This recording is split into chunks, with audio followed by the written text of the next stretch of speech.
por que você acha importante, algo que você faz com muita frequência, e muitas vezes gratuitamente, a distribuição desse conhecimento, desse conteúdo, né, para que seja acessado pela população? E como é que é para você ver as pessoas se identificando, pesquisando, querendo conhecer mais sobre o Rio, antes do Rio e Araribóia e outras coisas mais?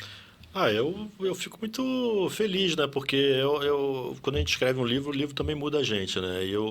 Muitas coisas que eu escrevi no livro, eu também não sabia quando eu era...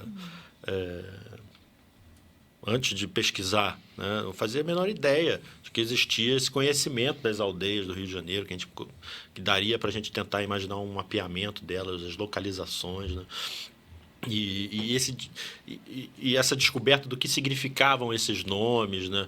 A descoberta dos caminhos antigos entre as aldeias. É como se fosse uma arqueologia da cidade do Rio de Janeiro, sendo retirada, né, do esquecimento e surgindo, né, numa coisa física, que é essa folha de papel com um mapa. Hoje a gente é muito guiado por essa noção geográfica das coisas, né?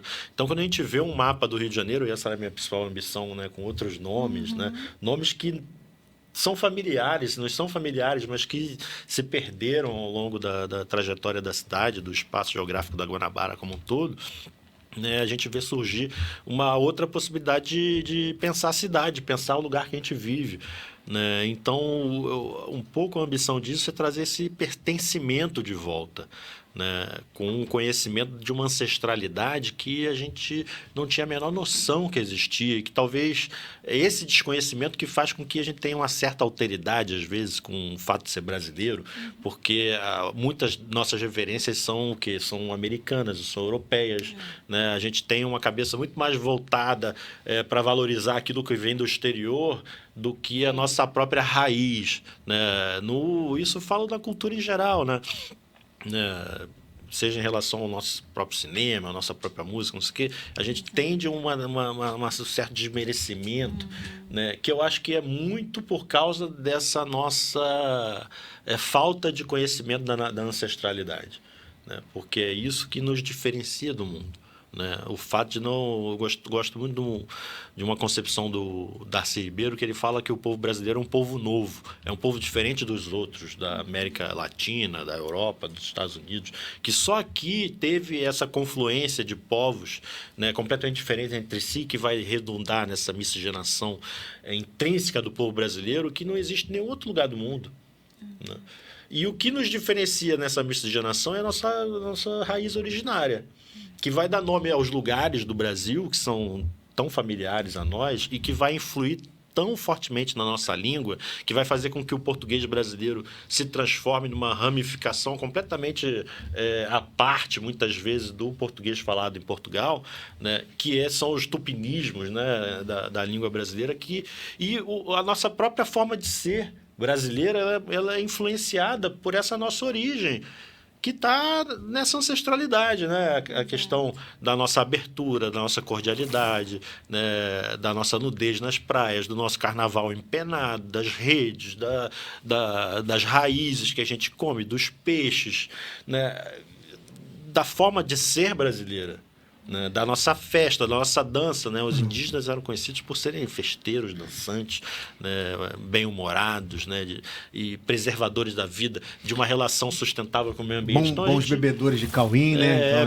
Bons bebedores, guerreiros, sobretudo, né? E o exemplo da Guanabara, né, é um exemplo de resistência que muitas vezes na história do Brasil não é contada, né? O Rio de Janeiro ele foi fundado, e é bom que a gente saiba disso, numa batalha contra os indígenas. E o fundador do Rio de Janeiro, Sá, morre nessa batalha.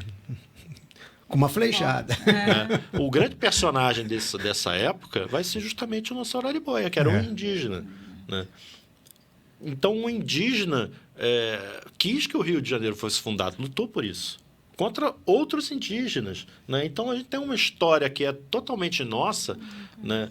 Que a gente não precisa esquecer disso, né? A gente precisa valorizar isso, né? O Araribóia, eu falo que as pessoas confundem, porque como ele tem a estátua lá, em Niterói, falam o Araribóia, o fundador de Niterói, e eu fico assim...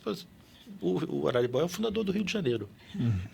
Para fundar Niterói, ele fundou antes o Rio de Janeiro. Né? Se Não é assim, ele merecia uma estátua, teria que ser no Rio. Porque ele fundou o Rio de Janeiro, ele fundou e sustentou o Rio de Janeiro. Ele só vai para Niterói para defender a cidade do Rio de Janeiro. E o Araribóia morre na sua plenitude lá, sem querer falar o motivo, para não dar spoiler, né? Mas ele morre, tem carta do Fernão Cardan, que foi um jesuíta que visita o Rio de Janeiro, em 1583, que o Araribóia é aclamado pela população do Rio de Janeiro, pelos portugueses e pelos indígenas, por ser considerado o grande herói da guerra e da fundação do Rio de Janeiro. Né? E não é à toa, mesmo ele sendo um indígena, que ele ganha Seis Marias de Niterói. Niterói toda era do Araribóia. Né? Desde do início da Praia de Caraí até o Rio Maruim, em São Gonçalo, tudo era Seis Marias do Araribóia. E essas terras, olha que interessante, não se transformaram numa fazenda a serviço do Araribóia. Se transformaram numa terra coletiva. E todos os indígenas que ele atraía para esse lugar, mesmo que fosse um período difícil para os indígenas, na aldeia de São Lourenço eles conseguiam uma inserção no período colonial diferente da escravização prometida àqueles que resistiam. Então, Araribóia foi uma força motriz de miscigenação do povo carioca, desde o início. Né? Fenomenal, né? Não, e é legal, muito bom. E é legal que pra gente sentir o orgulho, né, de toda a nossa origem indígena. E quando ele deu a palestra no Parque de Madureira, todo mundo se interessou. Sim. Você vê que as pessoas não conhecem a história. O quanto é importante a história. Mas é tão importante eles conhecerem a história para sentir exatamente o orgulho. E aí, gostou desse corte? Que tal assistir o episódio inteiro? Continue conosco, assista outros episódios e acompanhe nossas redes. Papo de Subúrbio, espalha pra geral. Vem!